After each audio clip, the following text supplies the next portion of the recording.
एक सवाल, आज अगर एक झटके में हमारी सारी दौलत, हमारा पद, हमारी पहचान, सब कुछ छीन लिया जाए तो हमारा क्या होगा? प्रस्तुत है आगम ज्ञानी बनो सीरीज के अंतर्गत उपदेशमाला ग्रंथ का एपिसोड 24।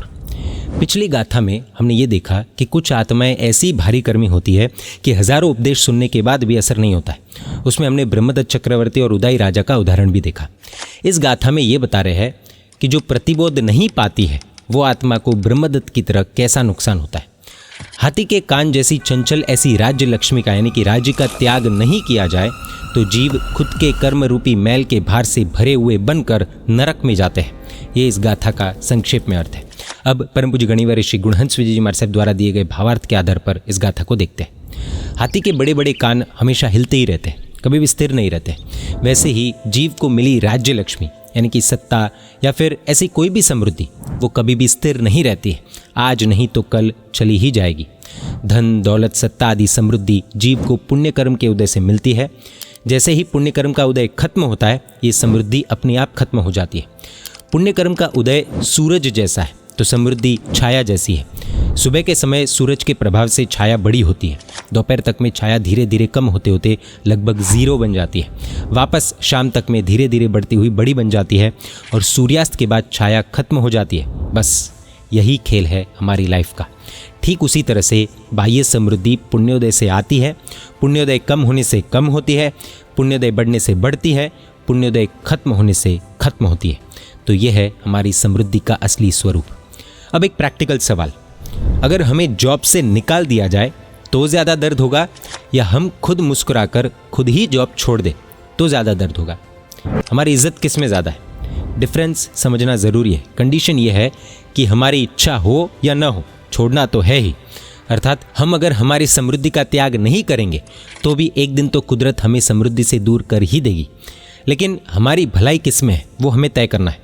टेक्निकली देखें तो हम खुद छोड़े तो उसका अटैचमेंट टूटने की संभावना ज़्यादा रहती है, और हम पकड़ कर रखें और हमसे छीन लिया जाए तो अटैचमेंट बना रहता है। एक बात हमेशा समझ कर रखनी है, पुण्योदय जब तक चलता रहे तब तक उसका फल भुगतने वाला जीव लंबे काल तक पुण्योदय को खो बैठता है, और पुण्योदय जब खत्म होने वाला हो उसके पहले ही पुण्योदय से प्राप्त हुए फल को खुशी खुशी छोड़ देने वाला जीव अधिक अधिक पुण्योदय को पाता है।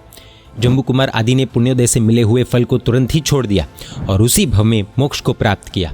शालिभद्र ने भी वो ही किया, और रावण, ब्रह्मदत्त आदि अनेक जीव समृद्धि छोड़ने का साहस नहीं कर पाए तो आखिरकार उनको बेहाल होना पड़ा।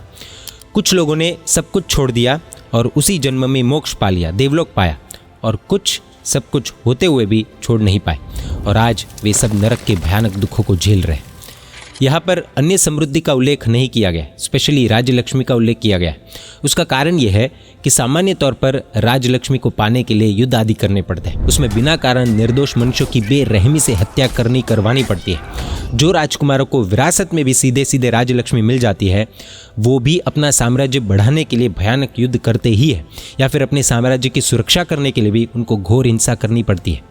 आज अमेरिका को और ईरान को ही देख लीजिए। अमेरिका अपनी समृद्धि बढ़ाने के लिए घोर हिंसा कर रहा है तो ईरान अपनी समृद्धि की रक्षा करने के लिए घोर हिंसा कर रहा है। उनका भविष्य तो ज्ञानी ही बता सकते हैं।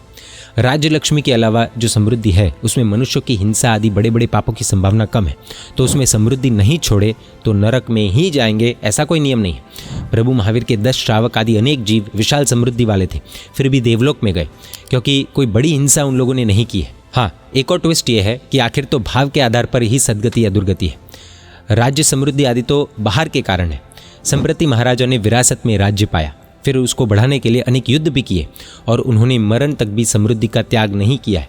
फिर भी अनेक शुभ भावों के प्रभाव से वे स्वर्गलोक में गए।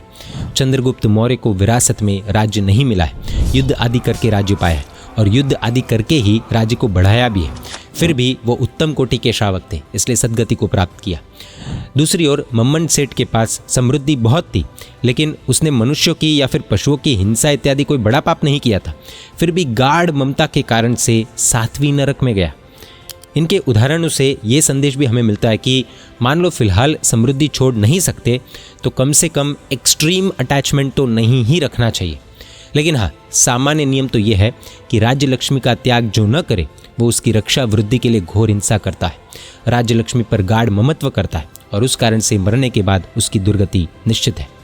अगला एपिसोड मिस मत कीजिएगा क्योंकि वो बहुत ही भयानक होने वाला है। जय जिनशासन, जय महावीर।